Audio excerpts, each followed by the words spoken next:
the Bible talks about different kinds of doubt, and I don't think that every kind of doubt is automatically a sin. I think if you're wrestling with the problem of evil, you should wrestle with it.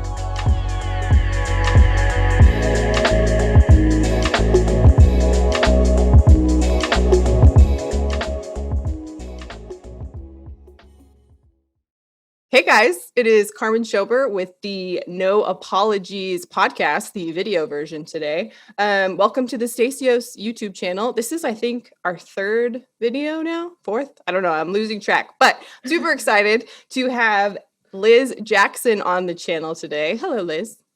Hi, thanks so much for having me. I'm excited to be here. Yes. Thank you for you guys. Some of you, if you follow the podcast, you know, this is I think my third conversation with you now.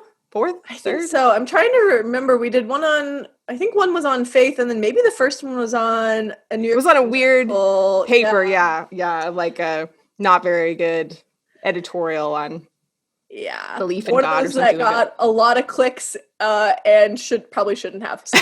Yeah, exactly. Anyway, that was good. I think that was pretty popular one actually. And today we're going to talk about more philosophy stuff because for those of you who don't know, Liz is a world-renowned philosopher. Like that's just the way it is. No, it's true. She's a big deal. You want to tell everybody your credentials very quickly? Oh, my credentials. That's so funny. So Carmen and I met actually when I was doing my undergraduate degree in philosophy at Kansas State University. So we met in Manhattan, Kansas. Yes. We had like this discussion group. It was great. Yep. Well, you had this discussion group. Well, I went to it. I was a spectator. Yeah. It was great though. And then so after that, I did my PhD in philosophy at Notre Dame in Indiana.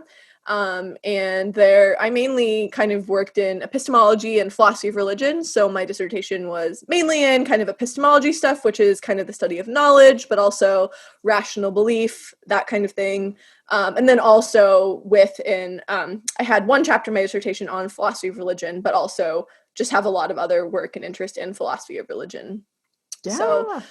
So I did that. And then last year I was a postdoc at Australian National University. So that was super fun. And I got to spend about half the year in Australia. The other half was interrupted by various natural disasters like fires, COVID, etc.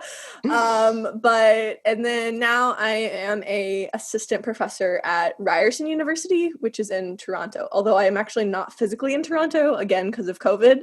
But hopefully will be within the next year. So that's a little bit about me.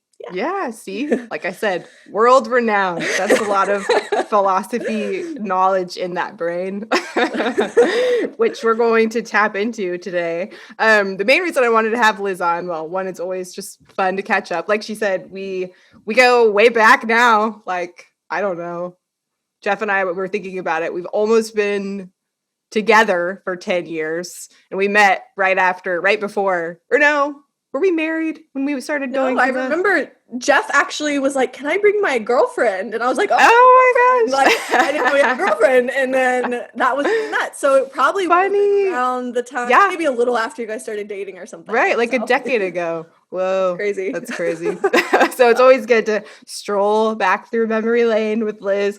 But she has a paper. Is it out already? Did it come out? In mind? Yeah, it's technically forthcoming, so it hasn't been assigned an issue, but because like the old school way was like they would print a journal and then that journal would be like mailed to people everywhere, and now it's just all on the internet. So once it's kind of on the website, it's kind of basically out. So it's out. So it's on the website now? People can go read it? It's on the website, but it hasn't been assigned an issue. But I see now. But it is on the website. So so people can go read it, but it's still forthcoming. Got it. Yes. Exactly. Oh, the internet making things so interesting. And it is called Belief, Faith, and Hope on the Rationality of Long-Term Commitment. So I kind of wanted to talk to Liz about, just what this paper it seems like, just from what I've seen, has generated a little bit of buzz. You were already interviewed about it on the Brain in a Vat podcast, which I would recommend people to go listen to. It was a very interesting conversation. Probably going to be different from ours, but very interesting. maybe just give people some background, like we were talking about before we started recording. The Stasios audience is interested in philosophy and, obviously Christianity and obviously just all kinds of relevant forms of argumentation regarding the faith. So they're going to be super interested in this topic, but probably the vast majority are not going to have a really advanced knowledge of the philosophy field. So maybe just give people kind of a sense of what the philosophical landscape looks like where you're situating this paper in, if that kind of makes sense. Like what's the world where you're presenting this argument? Yeah, for sure. So yeah, I guess the first thing to say is kind of like what this paper is about, or kind of what sort of action it's targeting. And that's kind of explaining how certain long-term action-oriented commitments can be rational. So what do I mean by that? So this would be like a commitment to, finish a degree, whether that's, a bachelor's degree or master, whatever, finish some degree, a commitment to maybe like pick up a new instrument. Like I really want to learn guitar, a commitment to get in shape and like start working out. And it could be even more serious commitments, like a marriage commitment, kind of a life commitment to be with someone and be married to them, or a religious commitment, a commitment to God, to pursue a relationship with God.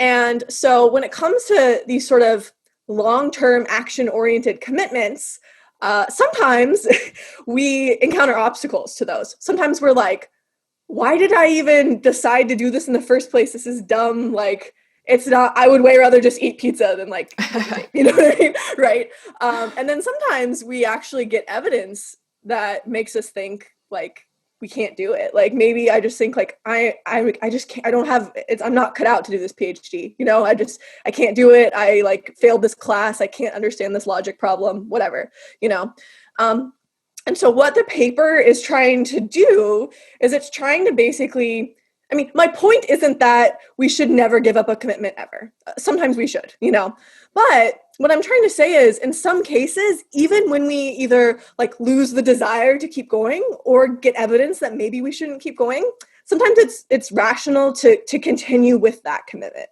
And this paper is basically trying to explain how that could work and appeal to belief, faith, and hope to kind of give a story about how these longer term action-oriented commitments could be rational. Okay. So that's kind of the background. Does that make sense? Yeah. That does make sense. Make sense. Okay. Cool. So a big piece of it is that explaining how it is a rational thing, right? That's like the kind of the important argument or the controversial part that maybe you're putting forth, that because I think obviously just from like a basic point of view, most of us could say like, yeah, obviously there's probably, we're at least on like a feelings level, we can agree that like you should probably stick with some commitments, but whether or not it's rational to do so is something I personally haven't thought that hard about.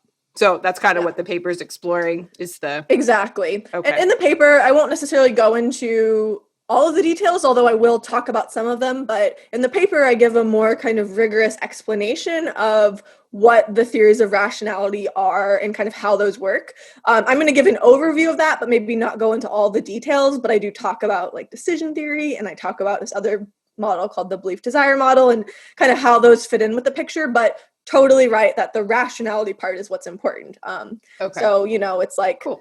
And like people, this will happen too. It'll be like, oh, I'm like really doubting whether God exists. And then someone might be like, you should just stop believing, like, don't, give up your commitment to God. And I'm saying, okay, not so fast. Like, it's not as obvious that you should give up that commitment. It's going to depend on a number of things, which we're going to talk about. So, right. So yeah. I guess to kind of start off with like how this paper goes, I start off with the question, what makes an action rational? Because these are action-oriented commitments, finishing a degree or picking up an instrument or getting in shape or whatever. So I start off with the question, what makes an action rational? And then this is where I kind of bring in those theories I was talking about that But the answer to that is that it involves both belief and desire. So here's a really basic example. If I'm hungry, And so I want food, so I desire food, and I believe that there is food in the fridge, then those two things together make it rational for me to go to the fridge to get food, right? If I believe there's food in the fridge, but I have no desire for food, then there's not really any reason to go to the fridge. And if I desire food, but I think the fridge is empty or something, then it also doesn't seem rational for me to go to the fridge. So I need both the belief and the desire in order for that action going to the fridge to be rational. Gotcha. Cool. Yeah. Is that a controversial claim in philosophy world?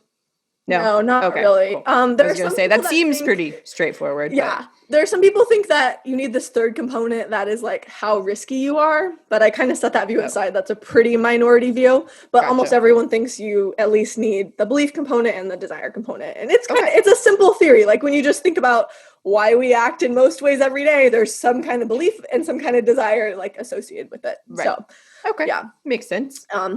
So then I guess what I do after that is I kind of make 2 points about the role that belief and desire play in our actions, our rational actions. And I guess the kind of maybe more obvious point is that sometimes it's rational to act as if something's true, even if you don't desire that thing in particular, because of your belief.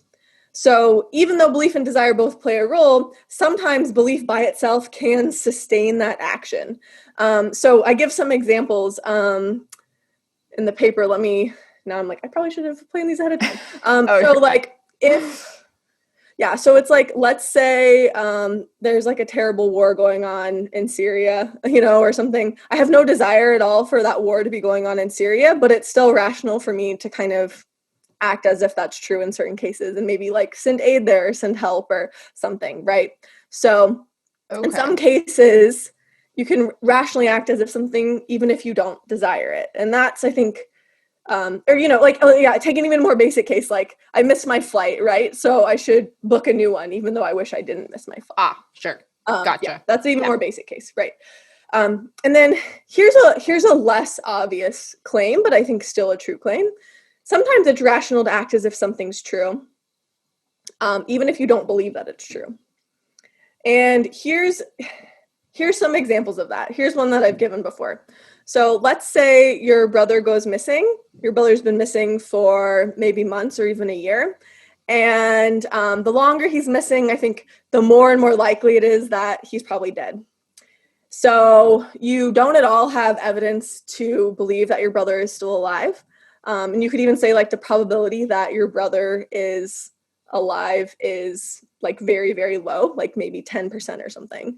But it can still potentially be rational to act as if your brother is alive and continue searching for him, even though that probability is so low that you can't believe he's still alive because of how strong you desire for him to be alive. Yeah. So if he is alive and you continue to search for him, that would be a really, really, really good outcome.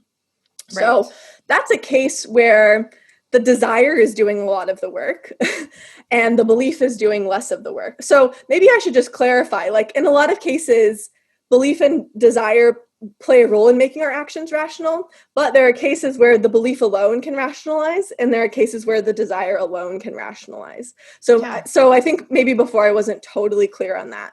But sometimes it's rational to act on something you believe, and sometimes it's rational to act on something you desire, even if the other one isn't present. So they kind of play this role together, but they can also play that role individually. Does that make sense? Yeah.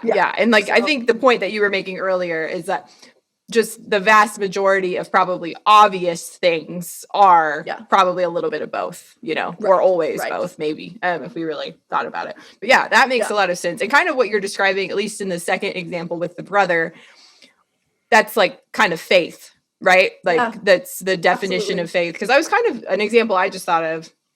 Maybe it works, maybe it doesn't. I haven't thought about it long enough. But like, at least as far as people who are addicted to substances go, I think that's definitely a factor in their recovery. Is obviously when you're addicted to something, it's very hard to believe that you can live without it. It's like the nature of addiction is that you the feeling is that you need it. And so, but you have to believe on a certain level that you can live without it. You have to believe on a certain level, that you can eventually get to a point where it's not going to consume you. And so, I mean, that's just kind of a big part of a lot of recovery is that faith element. And it's, been proven. I mean, I think that's absolutely necessary. Maybe someone could argue that it's not, but I think if you don't at least believe on a tiny little scale that it could, or maybe belief isn't the right word. Maybe it's the stakes, like you were saying, like it's so important that you become free from your substance abuse, even if you feel or you believe like you can't, that still compels you. Oh, that's interesting. Yeah. I don't know. I think you could give either case, and there's probably situations of both, cases where it's more of the desire and cases where it's more of the belief. But to have a case where it's rational to act even if you don't believe it, it's like you could even think about it as one of the commitments we were talking about. Like you have this commitment to fight and to be free from this addiction. And then you like get into this place of weakness and maybe you slip up and you're like, I don't know if I can do this. I have this evidence that I can't do this. But the desire to be free from that addiction could help you sort of push through that and make it rational for you to continue, even though you kind of have that moment of self-doubt. So that would be a case where it's rational to act as if you can do this, even though you don't believe it. Yeah, there's different versions of the case, but I think that's a really good one. And that's actually one I don't talk about in the paper, but I like that as a case where you would have this long-term commitment, but you would definitely, it seems like a lot of people with that kind of commitment would be encountering these challenges that we're thinking of. Yes. So, yeah. And specifically a lot of doubt, I think doubt is a big factor in that particular case. Absolutely. Gotcha. Absolutely. Very interesting. It's a very interesting, like everything that you're saying makes sense.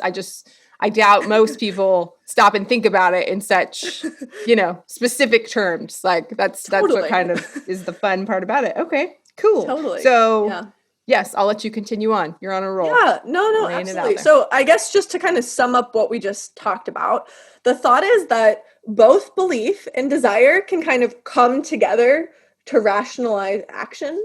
And sometimes you can think about it almost like two scales, like the desires playing a bigger role or the beliefs playing a bigger role, or like our fridge example, they're both there, but like some of the cases where we've talked about, we've said sometimes the belief itself is enough to make it rational for you to act in a certain way. And sometimes the desire by itself is enough to make it rational. And in a lot of cases you have both, but they kind of come together to make our actions rational. So that's sort of, I think that's kind of the background theory of rational action that is important for people. So that's sort of, so that's the landscape where you're like entering in. And so sort of what does your paper assert that's sort of different? Enough, that Minds wants to publish it and Brain in a Vat wants to interview you, like big deal. We got to know what the big deal is. No Apologies podcast. Yes. I was like, wait, what's that? Oh yeah, this one. Carmen wants to know. Yes. So what I do is I borrow from this idea that belief and desire both play this important role. And I try to give a picture on which there's belief and there's faith and there's hope. And all three of those have this role to play in helping us kind of maintain these long-term commitments. So maybe the best way to kind of explain this is just to talk a little bit about each of those attitudes and kind of what they are and then how they can contribute to these commitments that we're talking about. If that sounds good. That's good. Yeah, that sounds great. Great. So belief, when you believe something, you take it to be the case. You regard it as true. You think, if I believe it's going to rain tomorrow, it's true that it's going to rain tomorrow. I'm saying it's the case that it's going to rain tomorrow. And in most cases, beliefs are things we have evidence for. I probably believe it's going to rain tomorrow because, I checked the weather app and it said forecast predicts rain. And so beliefs are these things that have this, you could think of it, the way I put it in the paper is this strong epistemic component. But basically what it means is they're often associated with having good evidence for something. Okay. And so because of that, because we often have evidence for our beliefs, and when we believe something, we say, we believe it's true, we believe the world is this way, that often, although maybe not always, makes it rational to act on our beliefs. So it's like, just think about really basic examples. Like, I believe coffee will wake me up in the morning. So I drink a coffee in the morning to like help me wake up, or I believe, my car is out of gas. So I go to the gas station, whatever. So in a lot of cases, when we believe something, it's rational to act on it. Some philosophers think this isn't true in every single case. So if you're like, I believe I was born in September, and then I give you this like crazy bet where like, if you were born in September, you give me $10, and if you weren't, you have to give me like your house and all your bank account or something, so it's like this clearly, then you might say, okay, I'm not going to act on the belief in that case. Like the stakes are just too high, but Okay. in most cases, it's rational to act on the things that you believe. Right. And so, makes sense. So the basic point here is that when there are certain beliefs, like, my spouse is a great, faithful person, someone I want to be married to, could be belief, God exists, Christianity is true, could be a belief like, I really want to, be a desire, I guess, but like learning the guitar would make me flourish in these certain ways, or, whatever. These beliefs that are associated with our life commitments often make continuing in those commitments rational. Got it. So because of the way that when we believe something, it's rational to act as if it's true. So that's, I think, probably the most simple one. Now I'm going to talk about faith and hope. And I think things get a little more complex. So I think the first thing to think about with faith, one big question is, well, what's the difference between faith and belief? And I think a lot of times it's easy to associate them together in our heads. But I think one important difference between faith and belief is that faith requires a desire for the thing in question, and belief doesn't. So we were saying like, I believe there's a war in Syria right now, even though I don't want that to be true. I believe I missed my flight, even though I don't want that to be true. Belief is just the world is a certain way, but it doesn't really say anything about what our desires are.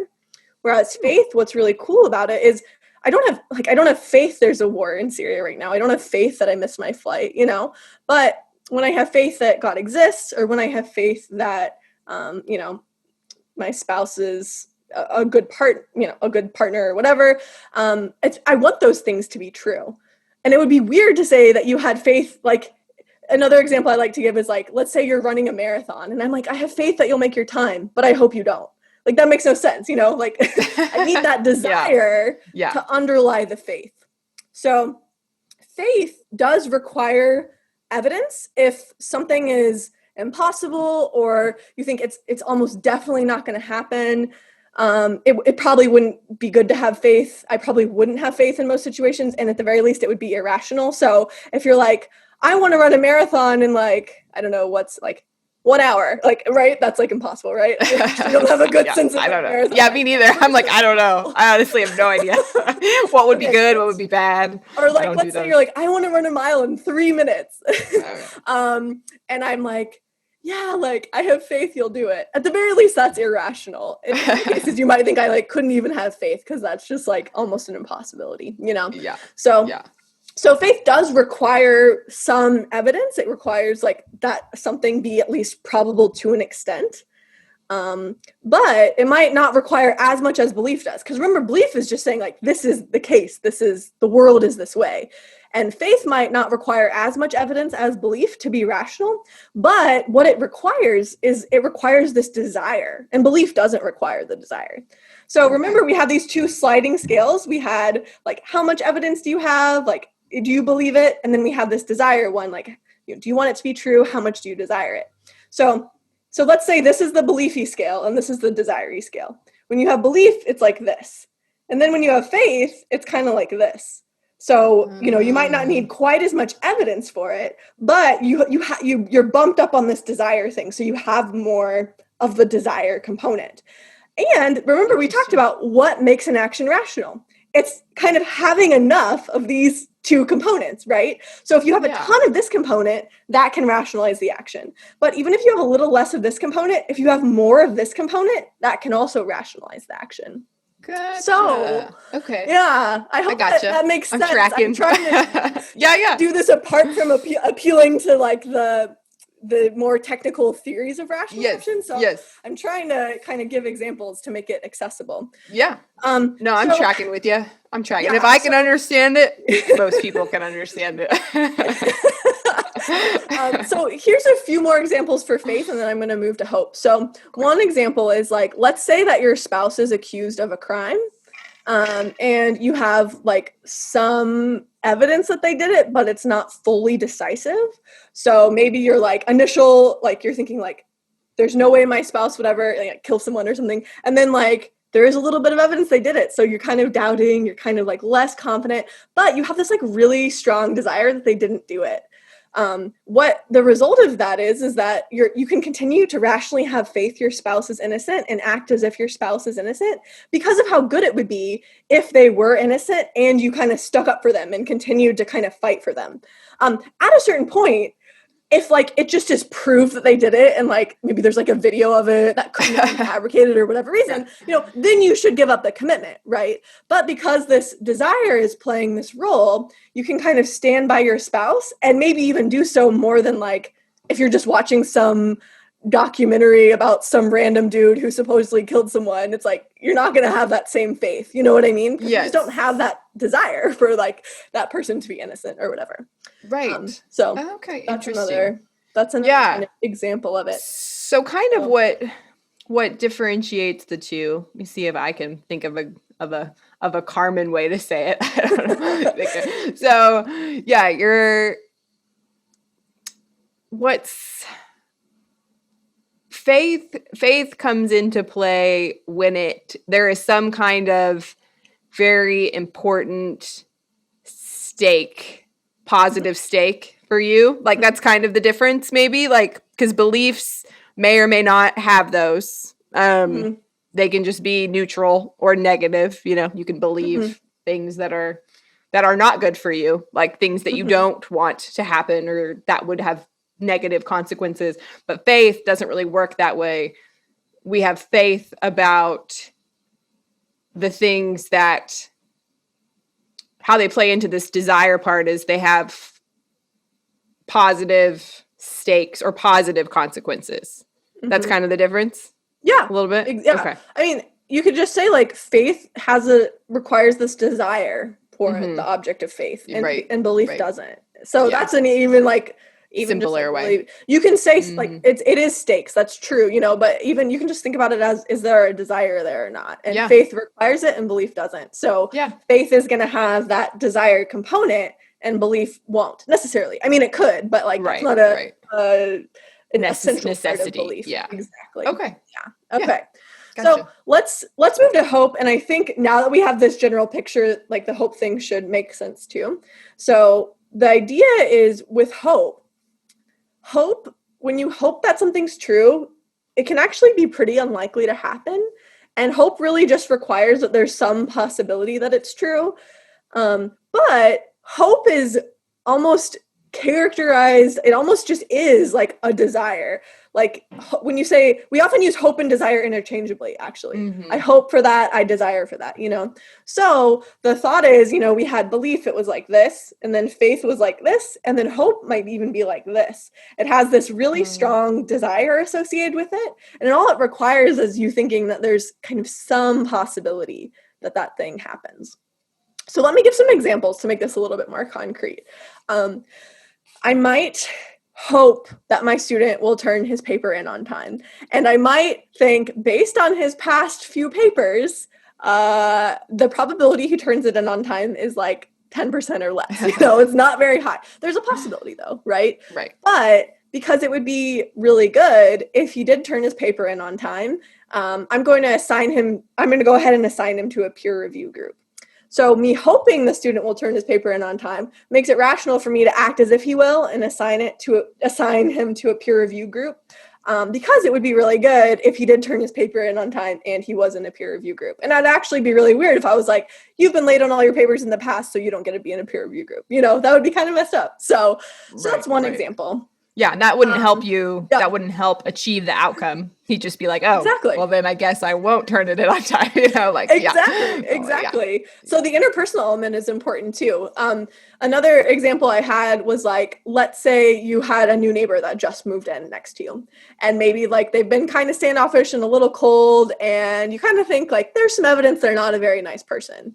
But it's not like you don't know for sure they're not a very nice person, and you still hope that they're a nice person. And so you're still kind to them, and you invite them over for dinner, and you maybe like let them borrow an egg if they ask for it or whatever.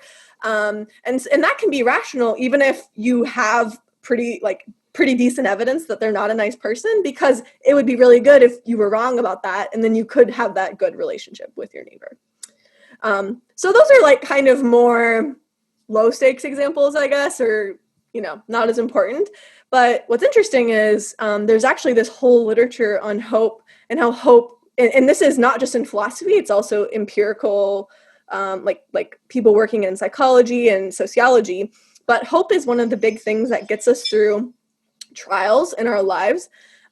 Things like really serious things like surviving like cancer or a really serious illness, or even surviving, a concentration camp, something really intense and serious like that.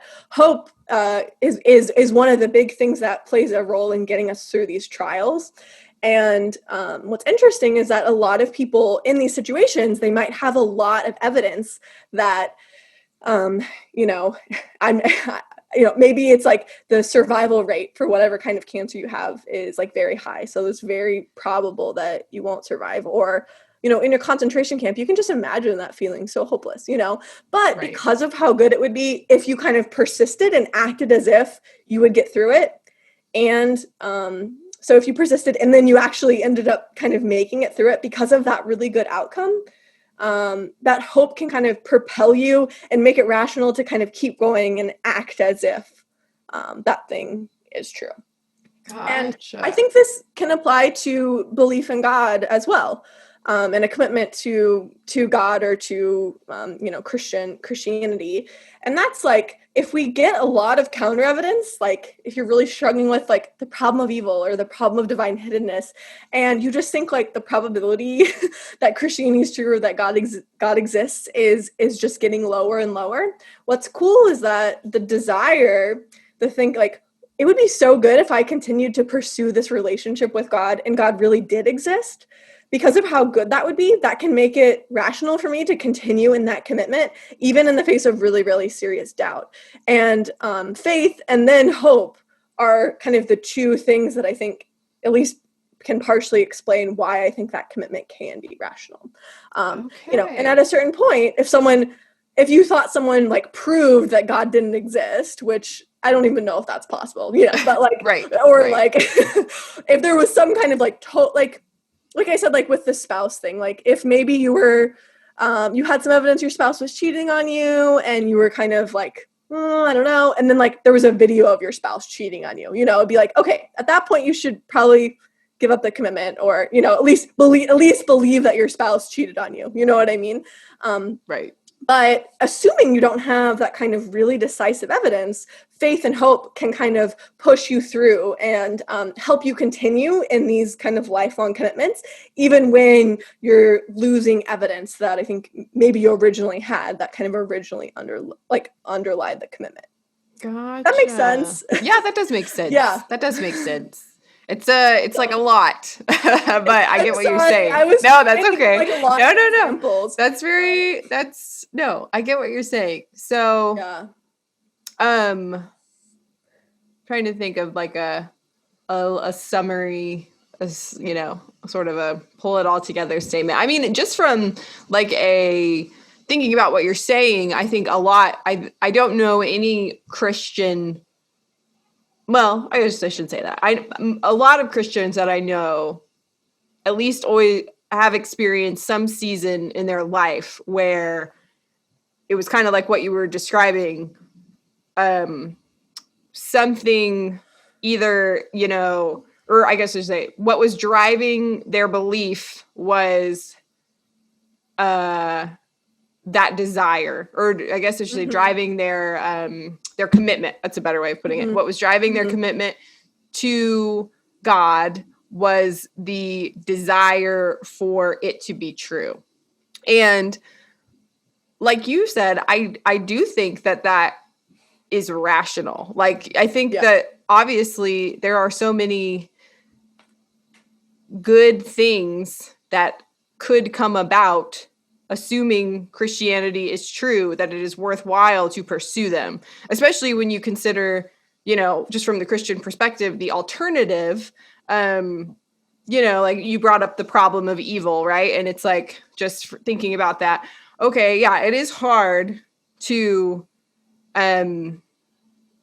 understand like the nature of God and watch evil play out right now in the world. Like, that is hard. Like that's, kind of, there's different, that causes different emotional reactions and intellectual questions and stuff like that. But the reverse, if Christianity is not true, then it's even worse. You know what I mean? Like, Like, the consequences are like, well, then it doesn't even matter. Like, there's not going to be any justice. This is never going to be righted. Like, nobody should really care. It doesn't really matter that bad things are happening because we're all just,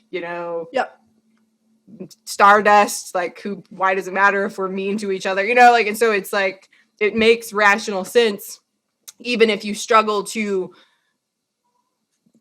believe in different ways that God is real, to still pursue him as if he is real, and to, act as if he's real, because the consequences, the positive consequences are much better, I think, is what I'm putting together as I think about this rapidly. Okay.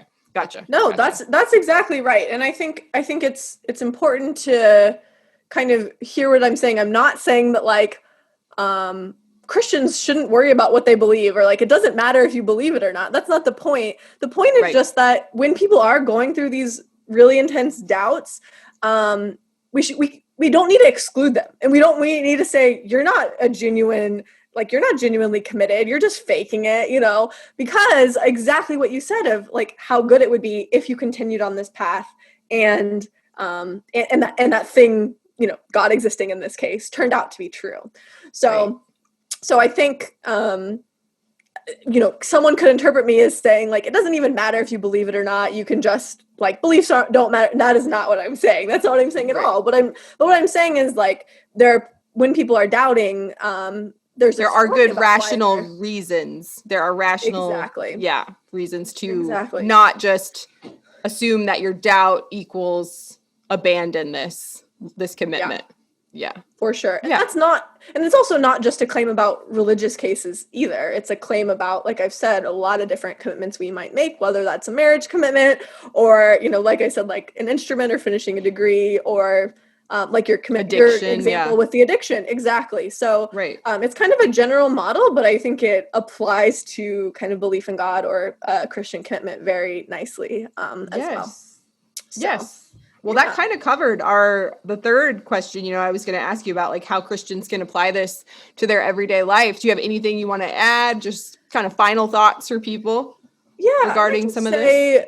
Say really briefly, and I think this first point I already made pretty clearly, but it's like, when you lose that evidence, I think that desire can come and play that role, especially as you're struggling with doubt. And I also find too that in a lot of cases you end up realizing, I was paying attention to the evidence, but there's actually this really good response to the argument that was really bothering me, So often that evidence will come back, but I think the desire can kind of play that role while you're still struggling with that. And what's cool about this is it gives us the freedom to sort of explore arguments and see where they lead to. And we don't have to be worried about something bringing us to doubt again, because that thing is probably not going to like prove that God doesn't exist. And then we can kind of explore where that leads, but then also see like the answers that people have given and the responses that people have given to that. So that's one thing to say. But I also think, and I think that's probably the more kind of common application of this, but I think the less common application that I think is also important is that I also think, let's just talk about the Christian commitment for now. When in a Christian life and in a Christian commitment, another thing that I think, at least I've struggled with, is like losing that affection for God or losing that desire as well. Sometimes you're just like, I'm just not feeling it, or like, I don't know, it's not there for some reason. You lose or that your desire. affections are too on something else. It's not maybe Yeah. necessarily that like you don't, like Yeah. you love God less, but you're, distracted or fixated on something else. Yeah. Totally. And I think what's cool about this model is that this model will say, well, like, go back to your belief. Like, you believe God is real. You believe Christianity is true. You have good evidence for that. And when you're distracted or when that desire just isn't there, or at least you're not feeling that desire, that belief can kind of keep you grounded and play that rationalizing role. So it's not just for cases where we're doubting and we're losing evidence. It also can help us in cases where we're losing that desire. In that case, I think belief can kind of keep us grounded and keep us in that commitment. Like that could apply to a marriage too. You might just, like when you're first in the honeymoon phase, you're like, oh my gosh, my spouse, da, da, da, da. And then like, in some cases it's not that you don't love your spouse, it's like what you just said, but like that like crazy honeymoony, like Yes. feely isn't there. Yeah. But you can be grounded in the fact that like, that like your spouse has these qualities that you really appreciate and you made this commitment and like you have these beliefs about them, and that can kind of keep you grounded even if emotions or desires are kind of fluctuating. So I think what's cool about the model is that it can kind of apply to both loss of belief and loss of desire. So yeah, that's very interesting. Yeah. Well, and I like it because I do think, at least just as like a lay person, I think that it seems outsider looking in that kind of sometimes approaches to philosophy from people who aren't Christians is that like, if you experience any doubt or you encounter an argument that kind of bothers you, obviously that means what you believe is stupid. And obviously that means like, you should believe this other thing. And it's like, that's not always rational. Like that's probably rarely rational. I don't know. Maybe I shouldn't say rarely. It obviously depends on lots of things, but I like that basically your model, or you're kind of reimagining these models to allow for more exploration of whether or not it makes sense to do that. Just because you feel the loss of something doesn't necessarily, elicit some kind of extreme change in belief on your part or change in commitment. Kind of, it allows people to kind of pause and really think through rationally what does make the most sense to do with this information that I have and the desires that I have. And that's super interesting. Cool, Liz. Oh, I think that's great. And like maybe just to kind of end with, so one thing that I've heard people talk about, and I think this happens to college students a lot, but I think it happens to all Christians, is this thing that's like the path from doubt to getting out. And you're like, I'm doubting Christianity. I don't think it's true. I can't be a genuine Christian anymore. I can't worship God. I gotta leave. Peace. I'm not a Christian anymore. And I think what's cool about this is it says like, just because you have that doubt, that doesn't mean you can't be a genuine Christian. That doesn't mean you can't keep pursuing that. And you don't have to get out, So as like kind of maybe just like less theoretical, like more concrete, just like, encouragement example. It's just like, and I also think too, and I won't talk forever, I promise, but I think it's easy as a Christian some Christians will talk about doubt like it's this terrible, sinful, like thing that you just like, as soon as you start to have like the littlest bit of doubt, like just repent and stop thinking about that. And like that can almost get to the point where it seems like you're telling people to like put their heads in the sand and like you can't even think about like any arguments for the other side or like the possibility that like this might not be right or whatever. And I just think that's a really dangerous way to think about it. And I think that we can't get into all this today, but the Bible talks about different kinds of doubt. And I don't think that every kind of doubt is automatically a sin. I think if you're wrestling with the problem of evil, you should wrestle with it. And like, think about doubting Thomas. It's like, Jesus wasn't like, you're a sinner, get away, blah, blah, blah. He was like, literally gave Thomas evidence to like help him with his doubt. You know what I mean? And I think that sometimes in the church, we don't approach doubt that way. We say, how could you be doubting? That's so terrible. And like condemn people for even doubting at all. So yeah. I think that's very good. Well, and I think, like you said, I think the Psalms are a pretty good example of, you know, a lot of different people experiencing doubt, and it's not always necessarily sinful, if it ever is. You don't have to look at like the specific Psalm, because usually, you know, it's like, God, where are you? And then like 5 seconds later, it's like, actually, I love you. Like, you know, like it goes, it's kind of, but it's very realistic. Like I mean, that's what it feels like to be human. And, you know, obviously God is communicating with us through those about, you know, how to approach him. And it's not in any way, I don't think, presented like David was wrong for, you know, being frustrated. David was wrong for asking questions, or, you know, whatever the case may be. So I think you're right. I think that's very cool. Well, I hope everybody will go read this paper. You said it's pretty accessible. I haven't actually. I just went and listened to your Brain into That podcast. So I'm a amateur. When you have children, it is so hard to read papers. Okay, I'm totally making that excuse for myself right now. Totally get it. Yeah, haven't read like a physical book in a long time. Actually, I don't even have kids. Like, I'm like PDF, Control F, like, you know, like right, exactly. But all of you cool cats listening who have more time, you should go read the paper. And then, of course, connect with Liz. You have a website. People can go see all of your work, which is stacking up these days. All kinds of podcasts and papers. And always fun to have you on.